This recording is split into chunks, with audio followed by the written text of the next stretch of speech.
Akarere ka Nyanza ni kamwe mu turere twakozwemo jenoside yakorewe abatutsi mu 1994 ku buryo bw'indengakamere, byatumye guhangana n'ingaruka zayo ko muri bikomere yasize no gusana ubumwe n'ubwiyunge muri aka karere bishyirwamo imbaraga zidasanzwe.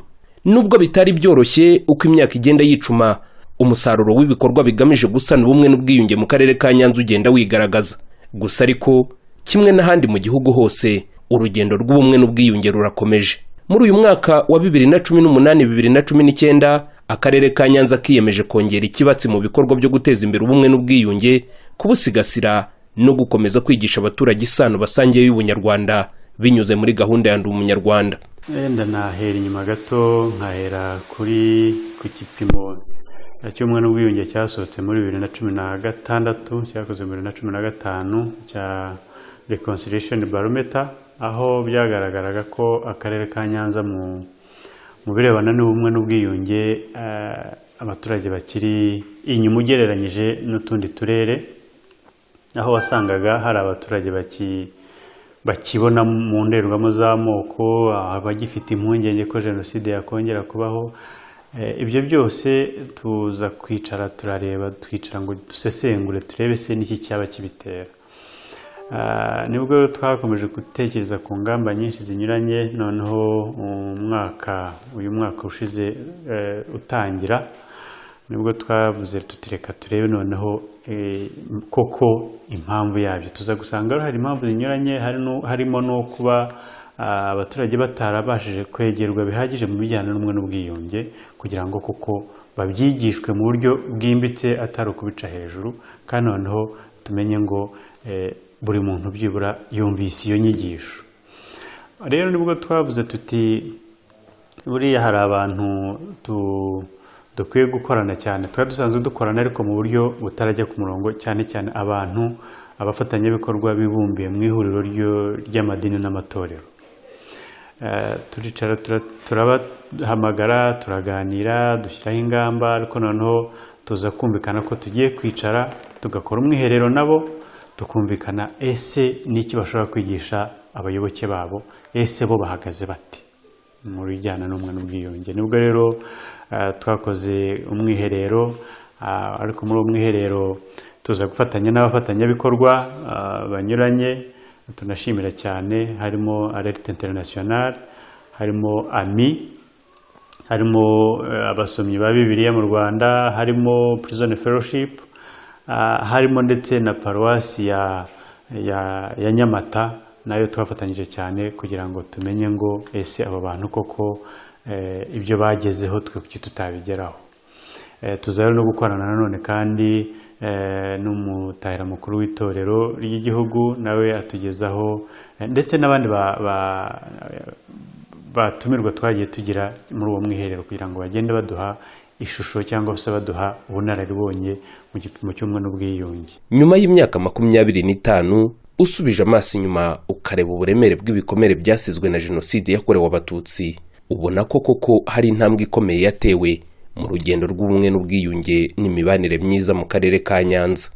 Abakangurambaga batangiye akazi mbere kari gakomeye cyane, kuko ikintu kijyanye n'ubumwe n'ubwiyunge cyari gikomeye, kandi impande zombi hari abiciwe, hari abishe, bose bari imitwe yari ireze.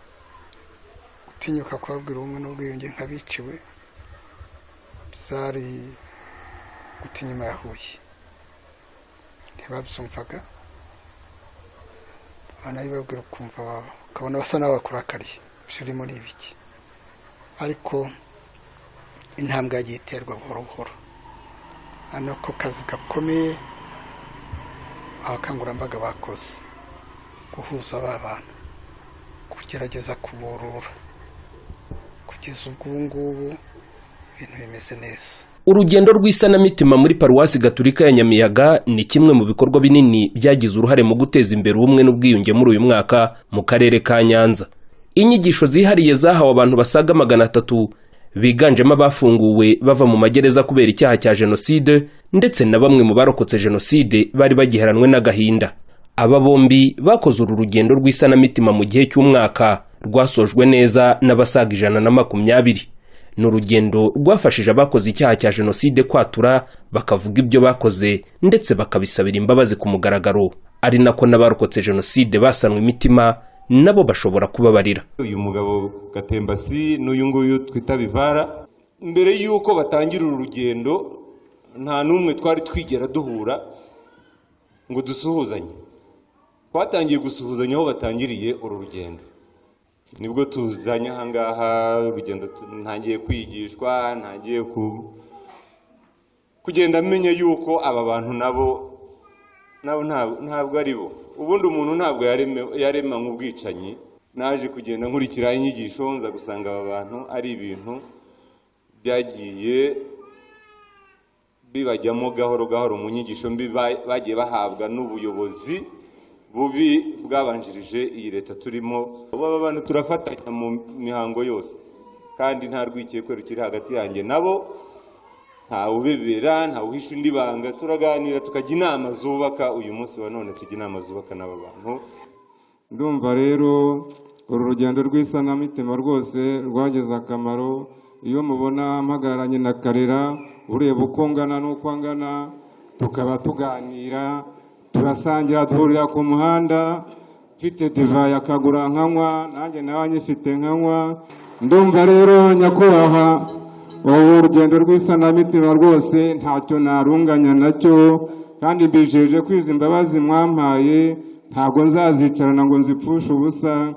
Nzazibibamo imbuto yubaka igihugu n'abantu bari hanze, kandi ngiye gufasha nyakubahwa Padiri kubashishikariza kuza muri urugendo rw'isanamitima kuko ni rwiza, rurakiza kandi ruromora. Aba basoje uru rugendo bahawe umukoro.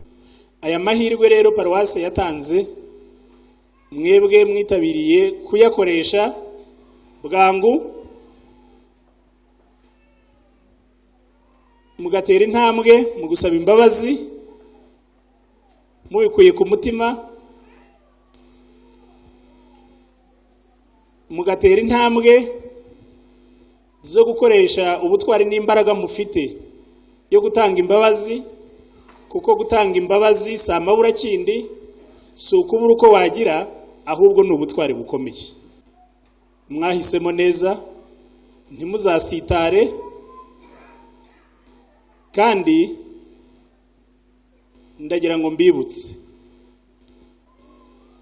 uku guhitamo kwanyu n'iyi ntera mugezeho uyu munsi, ubu nibwo mutangira urundi rugendo rukomeye.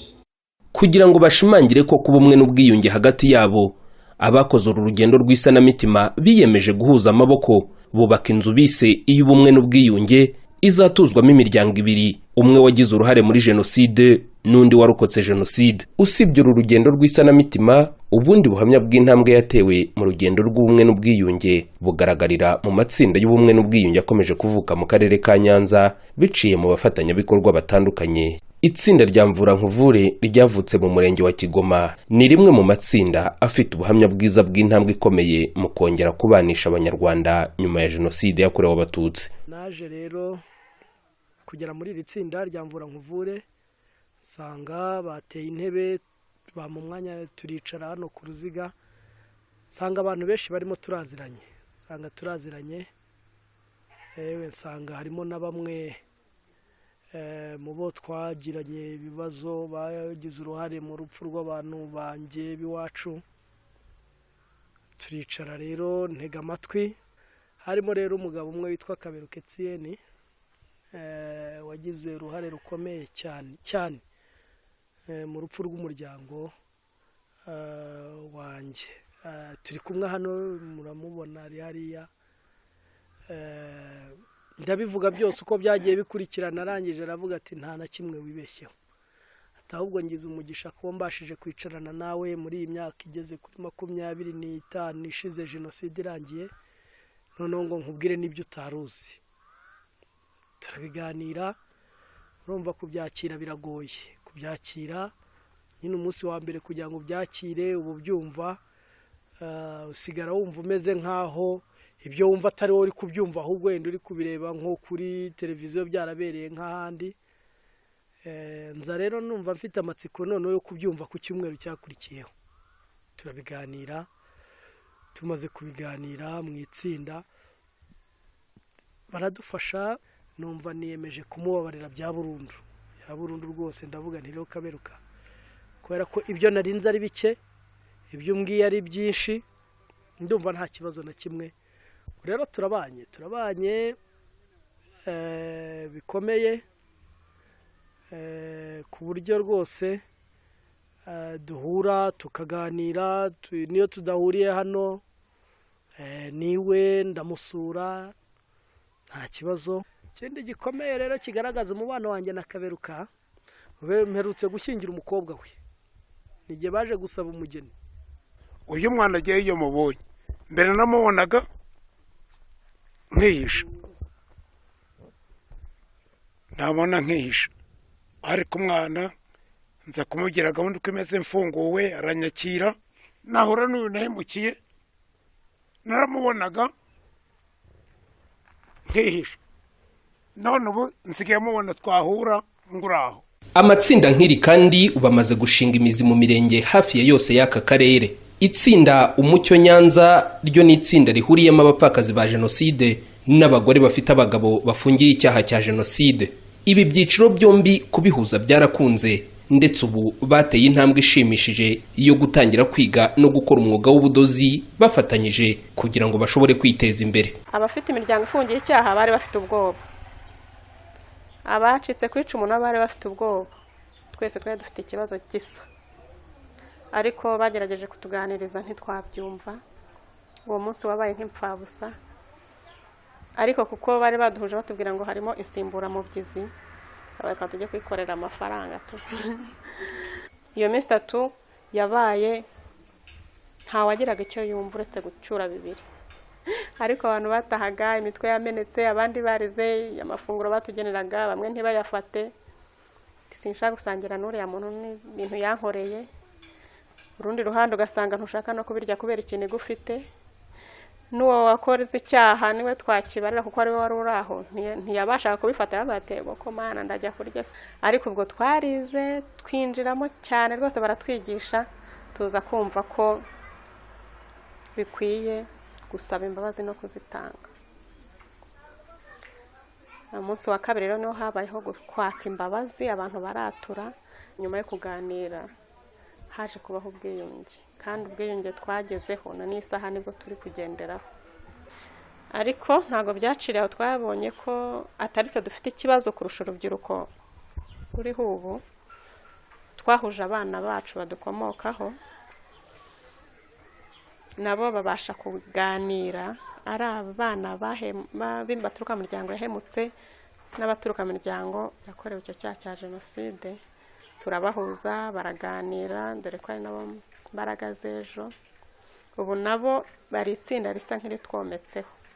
Ntitwava ku matsinda tutavuze ku murinzi w'igihango Kayirama Liberata wo mu murenge wa Busoro n'itsinda rye Dufatanye Twubaka Amahoro, bamaze imyaka 13 bakora ibikorwa byubaka ubumwe n'ubwiyunge bigashimangira ubunyarwanda. Dutangira dushinga za club z'umwe n'ubwiyunge mu bigo by'amashuri by'umurenge wa Busoro. Hose ubu zirahari kandi zirakora neza. Twifashishije imbaraga z'urubyiruko rw'abana b'abanyeshuri, bubaka amacumbi 6 mu kagari ka Gitovu akozwe mw'icyo gikorwa cy'umwe n'ubwiyunge. Dufatiye mbere mu kujya gusura abafunzi.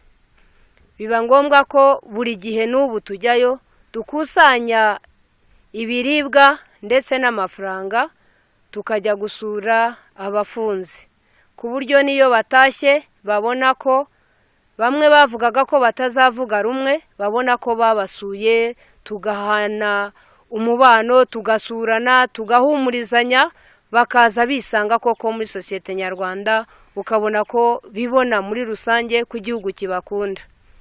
Icyakurikiyeho ni ukwigisha ndi umunyarwanda, birakorwa neza. Uko tureba hano, buri wese aba afite aho agomba kujya, twamuhaye inshingano y'uko agenda akigisha ubumwe n'ubwiyunge. nanone kandi ntitwakwirengagiza igikorwa cyiza gishimangira ko ubunyarwanda cyiswe impundu mubyeyi. Impundu mubyeyi ni igitekerezo cyaturutse kuri ba mutima w'urugo bo mu murenge wa Mukingo, aho bagiye bareba umuryango w'umugore n'umugabo babana ariko bombi b'imfubyi za jenoside zamaramaje, maze bafata umwanzuro wo kubasura bakabahemba nk'uko umubyeyi ahemba umwana we wabyaye, ndetse bakabakorera n'ibindi birori n'imihango byose umubyeyi akorera umwana we yashyingiye. Ibi byatumye imiryango iva mu bwigunge yumva ko itari yonyine. Mutabazi Augustin n'umufasha we Uwineza Emerita ni bamwe mu bakorewe ibyo birori. Ababyeyi barambwiye abamutema w'urugo bo mu murenge wa Mukingo batariko ntabyo tugusabye kwitegura byinshi. Ejo bundi babimbwiraga hasigaye nk'iminsi 3. Ejo bundi ruzinduko rufite ntuzagira aho ujya, tuzaza kubasura. Baraza badusanga nta na kimwe bambwira ngo nitegure muri ibi ngibi.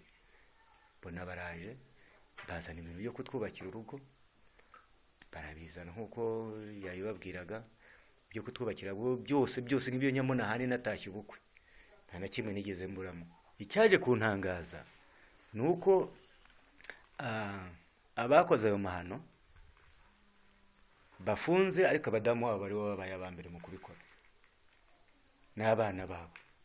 Umuntu udatanga imbabazi ntacyo ategereje. Ndarebaje se ni ababyeyi bazutse, ni abavandimwe, n'iki. Noneho icyaje kuntangaza nkareba umuntu yazatwiciye, niwe muntu wa mbere mbanje kuza yikoreye imbere y'abandi. Si ndarota cyangwa nibyo nuko najya kureba nkabona umuntu ntandina nazi bamukerezo mu ngomero, umukecuru ugwirirana. Ubu ni ukuvuga ngo twebwe twavuye mu bwigunge nayo Mariya mubona ndira saya akababara. Ibindi bikorwa byatanze umusaruro udasanzwe ni ugutoza abato gahunda ya Ndi Umunyarwanda binyuze muri club z'ubumwe n'ubwiyunge mu mashuri. Kuva mu mashuri abanza kugera mu yisumbuye, ubu abana bamaze kumva neza Ndi Umunyarwanda no kuyinjiza mu migirire yabo ya buri munsi.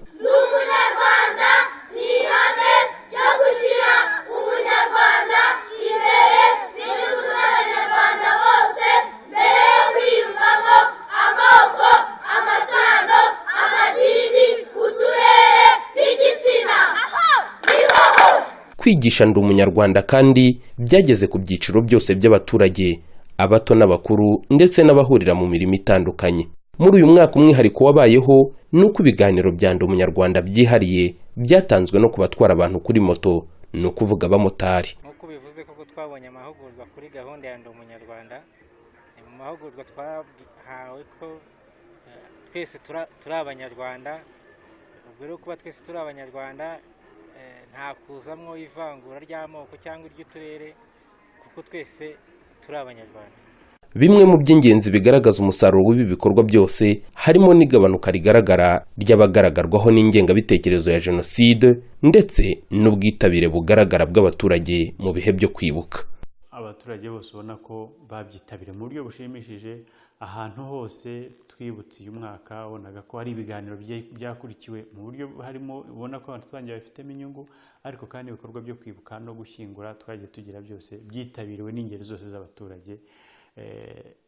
Ariko noneho by'umwihariko aho twagomba gushyingura mu rwibutso rwa Nyamiyaga, ari naho hari rwa rugendo rw'isanamitima, ho byabaye agahebuzo kubera ko twagombaga gutaburura no gutunganya imibiri irenga 84,000. Numva rero byasabaga ubufatanye bw'abantu benshi, kuko yari amasite menshi anyuranye. Abaturage bose barabyitabira mu buryo bushimishije, ku buryo n'igikorwa twari tuzi ko kizafata imyaka myinshi ariko cyafashe amezi 2 gusa. Byerekana rero ko abaturage babyitabiriye mu buryo bushimishije. Tunagiye no ku gikorwa cyo gushyingura uwo munsi ubwabyo, dushyingura abo bantu bose. Ubundi twateganya ko haza abantu nk'ibihumbi 7, ariko twatunguwe no kuba haraje abantu basaga 30,000, kandi bose bashikajwe no kugira ngo dushyingure mu cyubahiro iyo mibiri yagiye ituruka hirya no hino. Ibi byose ni ibikorwa byaranze uyu mwaka turangije mu bumwe n'ubwiyunge. Ubona ko abaturage bose babigize ibyabo, babyumva ubu ngubu. Twizera ko uyu mwaka dutangiye tugiye kongera gukomeza ibikorwa bikomeye byo kugira ngo noneho duherekeze ba bandi bagize intera bageraho batazasubira inyuma, noneho bazabashe no gukurura n'ababa bagisigaye inyuma bagitarabasha kwiyakira uko bikwiye. Ubumwe n'ubwiyunge ni urugendo, intambwe ijya imbere irakomeje, kandi intego ni ukurinda ibyagezweho no gukomeza gufasha abataratera intambwe ihamye muri uru rugendo rw'ubumwe n'ubwiyunge.